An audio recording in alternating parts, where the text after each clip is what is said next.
Mapasalamato ng mga nakabenepisyo nga residente sa Barangay Bisigan ug mga kasikbit nga dapit sa libreng serbisyo gikan sa lokal nga kagamhanan. Ubos sa administrasyon ni Mayor Rolando Clarix Uy, human ipahigayon ang kuyog ta sa serbisyo sa baryo kon KSB sa Bisigan Elementary School adlawng Sabado, Hunyo 20 ning tuiga. Gidala nga sa pinakalayong barangay sa Dakbayan ang mga nagunang serbisyo sa gobyerno sama sa libreng medical check-up, tambal, alot, tuli ug hilot. Gawas niini, gitanyag usab ang mga tabang alang sa agrikultura, panginabuhian, pabahay ug ang pagproseso sa mga nagkadaiyang ID ug opisyal nga papeles. Lakip sa mga natulol mao ang member data records kon MDR alang sa 146 ka mga benepisyaryo ug mga opisyal nga birth certificate ngadto sa 123 ka mga residente.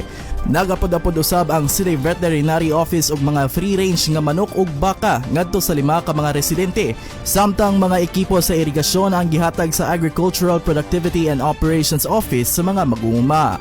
Gitambungan ang maong kalihukan sa mga daggong opisyal sa Dakbayan sa pagpanguna ni City Administrator Attorney Roy Hilario Raagas, Office of the City Mayor Chief of Staff Sheila B. Lumbatan ug DepEd Cagayan de Oro Schools Division Superintendent Dr. Roy Angelo Gazo, uban sa mga opisyal sa Barangay Bisigan nga gipanguluhan ni Barangay Captain Samuel Minister. Usa sa mga mipatigbabaw nga highlight sa programa mao ang sorpresang pag-anunsyo o pag-hire ni Dr. Gazo kang Marchan Lee S. Tantuhan, usa ka licensed professional teacher kon LPT ug lumad nga migraduar sa Bisigan aron mahimo nga bagong magtutudlo sa Kiugta Mobile School.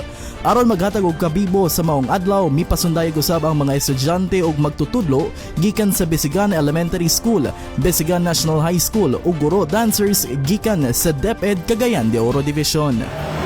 Ang kalampusan sa KSB nagpaligon sa tinguha sa lokal nga kagamanan sa syudad nga mas mapaduol pa ang mga serbisyo sa gobyerno ngadto sa matag Cagayanon. Ilabi na sa mga hilit nga lugar sama na lang sa Barangay Bisigan, ang pinakalayo o pinakatumoy nga barangay sa tibuok Cagayan de Oro. Kauban sa kamera, Jonel Neri o June Cañete, kini si Alray Escueta para sa City Hall News Updates.